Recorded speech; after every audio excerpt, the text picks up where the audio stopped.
So I recently had this incredibly ridiculous conversation with a family member. It's not the first time this has happened. I usually don't have these conversations with people I don't care about, strangers, because I'm just like, alright, whatever. But you know. So the conversation started with her asking about my new daughter, because I've got this beautiful new daughter who's super cute and I love, and she's awesome. And she's here, not right here, but up at the dome. And I was saying, I don't know how people can send their babies off to daycare. How can they let them out of their sight? Because I just want to hug her and snuggle her and kiss her like all the time. I'm sure that in a couple years she'll be like, yeah, Dad, get off, get off. But right now she's cool with it. And she said, well, you know, not everyone can take off 6 years and raise their kids. Most people have to do other things. And I was like, wait a minute. See, that's where we ran into a bit of a snag. I'm like, anyone can take time off to raise their kids. They just have to plan to do it. They just have to decide that's what they're doing, and then they have to arrange their life and make that decision. She's like, some people just don't have that choice. And I'm like, okay, look. Some people don't have that choice at that moment, but that's because choices they've previously made and choices they are going to make in the future have reduced their current choices down to not being able to do so. Now, and I wouldn't even say not able to do so. There's always a way to figure something out.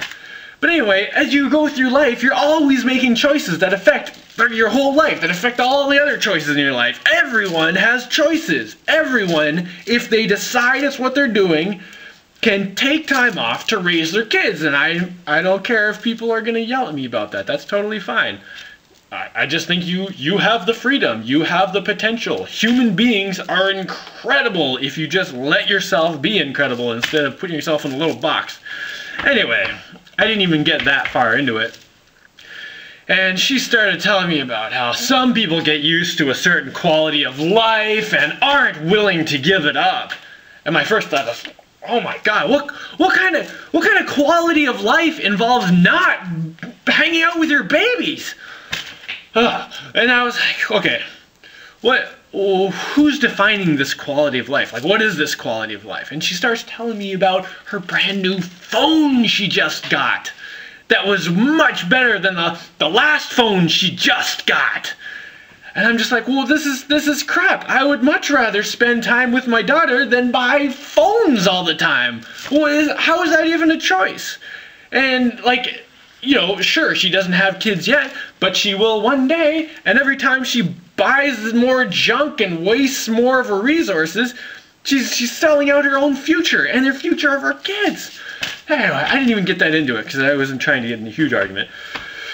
But I was like, okay, so and she's like, the quality of life, you know, you have to have money for food and healthcare, and she lists up a whole bunch of other things that, you know, money buys. And I said something like, oh, so you think money is just everything? Is that it? And she got a little bit pissed off. And then I said, well, you know, food grows out of this crap all over the ground called dirt. It's free. Food grows right out of it. If you try to grow some food in a pile of money, doesn't work. Anyway, that didn't really fly with her. She started explaining how certain people have horrible quality of life, like the people in Africa. And I was like, what? Anyway, she started going on about how the people in Africa with no houses and they don't have food. They can't be anywhere near as happy as the people in North America who have beautiful houses and food on their plates and all this marvelous stuff and stupid phones they can text on all day and night. And I was like, oh, I mean, I didn't really get into it that much at the time, but like, okay, the people in Africa now, a lot of them, the ones she was talking about at least, are probably having a pretty miserable time. But that's because they've been bent over and slapped in the butt so many times. Like, you know, being packed into a boat, carted over to the US, and then made to be slaves for who knows how many years. Well, we know exactly how many years, but I don't. I didn't check. And then once we got rid of the whole slavery thing, and this is not a US bashing video, this is a certain people bashing video. And it's not even a bashing video, it's just right now I'm talking about certain people. And they're not limited to the US, they're all over the world, and it's not white people or Chinese people or black people, has nothing to do with race. These people are in dying batteries. Anyway, these people who do these horrible things are in every race and on every continent. They're just spread out. And there's also good people spread out around them. But anyway, these crappy people, you know, since we're talking about the example of what happened in Africa, they get a hold of all these people from Africa, bring them over here as slaves. Then we abolish slavery, and then they just go over there as missionaries and say, hey, nice African tribesperson, looks like you have a wonderful life. You go out and, you know, attack a wild animal, bring it home and have a wonderful barbecue, and then get to lay out by the stars, telling each other stories about the stars and about your history and all this great stuff, and you get fresh air and clean water and like no pesticides. Ooh, it's such a but you know what? Check it out. You don't need that spear, because I can give you a gun. I'll just give it to you, man. Check it out. You can shoot like 20 monkeys at once with the thing. It's great. You won't have to spend all that time, you know, running around in the woods, getting exercise, breathing fresh air, you know, hunting your food, learning how to track it. You can just sit anywhere, blow it away. Saves time. And then you can bring it home, and you know what? You want some vegetables to go with that wild boar? Forget it, you don't gotta grow them anymore. We're gonna give you some food. Now, this is gonna be free food. You don't have to worry about it. We're just gonna hook you up. Check it out. Within 2 or 3 years, you're not even gonna remember what it was like to grow food. You're never gonna have to grow food again. In other words, you're gonna be hooked on us, totally dependent. Oh yeah, and that gun I hooked you up with? That needs bullets. You're gonna have to come to me to get those. That's right. You're not gonna be able to be independent anymore. You can be totally dependent on me as the jerk who comes in with all this fancy new stuff. Oh, and check it out. You know what else you don't have? You don't have telephones. I know you never thought you needed them, but let us hook you up. We can get you a telephone. You know, you're gonna have to find some way to pay for all this stuff, of course. But you know, that just basically means we're going to enslave you financially for the rest of, you know, eternity. Because, you know, that'd be cool. And that is how people all over the world, not just in Africa, in many other countries and places, even in the US and Canada in certain places, and places that seem totally free, that's how these people get sucked in, and they're just enslaved into this horrible system where they end up miserable. And they're told, oh, yeah, you're miserable, that's because you don't have a big enough house. That's right. You don't have a good enough cell phone. We can get you a better one of those. I know it doesn't seem, I mean, we just gave you one. That didn't make you much happier, but check out this new one. It beeps extra. It beeps extra. It does extra beeping and flashing, and you will love it. Check it out. It's awesome. And then you get all these idiots running around. Oh my gosh, I got a text. So, sorry, I can't talk to people in real life because, you know, I'm in a crowd of people here, but I have to sit here texting on my phone and yelling on it as loud as I can. Can't they just, like, round up all those people who are like married to their phones and put them all in a room together so they can annoy each other? Excuse me, people, can you all shut up because I'm yelling on my phone and you're all yelling on yours and I can't hear my conversation, so could you all just shut up? Yeah, anyway. And then I proceed to ask her what she thinks of my quality of life. And oh, well, my quality of life is like practically destitute. I'm like poverty stricken because I don't have the latest phone and because there's, you know, my house doesn't have utilities coming in. I have lowly solar power and I don't even have a refrigerator. You know, I don't want a refrigerator. Excuse me, I can put stuff outside. I'm in Vermont. It's freezing outside.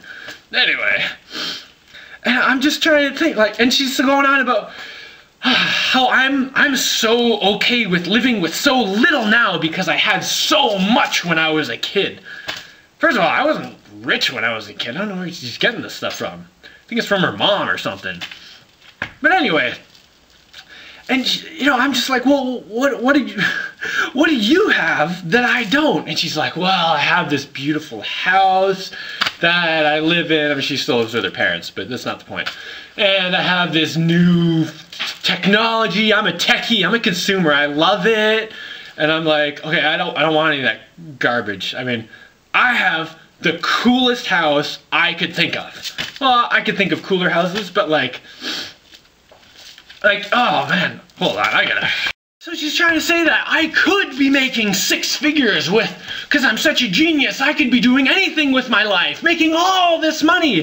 And it always comes back down to money. And I'm like, if I won the lottery tomorrow, what would I be doing? I would be building a giant robot in my secret mountain laboratory beside my super cool house. I mean, like, that's what I'm doing right now, and I don't have to like go to a job to do it, to make all this money so that I can just spend all this time paying for a mortgage. Like, I don't know. And then she's like, oh, I wish I could go visit my relative's camp out in the woods. Yeah, it's a couple hours away though, and I have a ride there, but I never get a chance to go. And I'm like, well, why don't you have a chance to go? Just go. I mean, you're saying you'd love to go. Why don't you just go? Oh, well, I would really, really love to go, but you know, I have these jobs. I just don't have time. I'm like, how can you not have time to do the things you love in life? You're telling me your quality of life is so much better than mine, and I'm like destitute and, you know, poverty-stricken and living like a bum, and you can't take a week out to enjoy life. I take like 50 weeks out of 52 to enjoy life. Oh man, I don't even know what to say. I'm just like, I mean, I hardly said anything. That's why I'm all blabbing it out right here.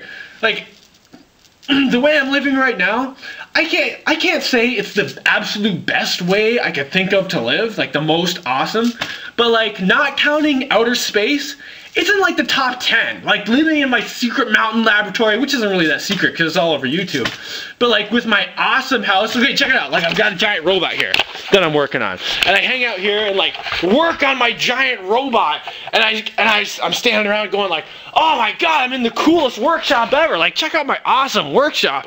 And I'm like, huh. Sometimes I'll just stop and look around and say, whoa, life is so awesome. And I have to wonder, how often is she like stopping at her job that she complains about all the time and saying, oh, I love my life so much. This job sucks, but oh, my life is, oh, check it out. I got this awesome house up here with all these windows and stuff, and has this view of the sun and the forest, and I love it. And I'm just like, how? What am I missing here? I'm missing 6 figures, apparently. And that makes all the difference. I have a little exercise for you. Think about what you do in life and remove the money from it. Pretend the money just doesn't exist. There's no money. And just think about what you do on a daily basis and what that's like without the money component. So, you know, I spend 8 to 10 hours a day in a little cubicle box wishing I could leave, and then I go home and call the plumber to come and fix my leaky pipes, and that's it. You know, think about it like that. Don't think about, well, I make good money doing this. Just think about it. Just your life minus the money. How good is it? And before I get a lot of snarky comments about this, money is a useful tool. It is a placeholder for things of actual value. However, it's only valuable if it is a placeholder for things of actual value, as in you use it to get things of real value. Otherwise, it's just garbage. Like if you use it to buy garbage, your money is garbage. Use it to buy cool stuff, your money is cool.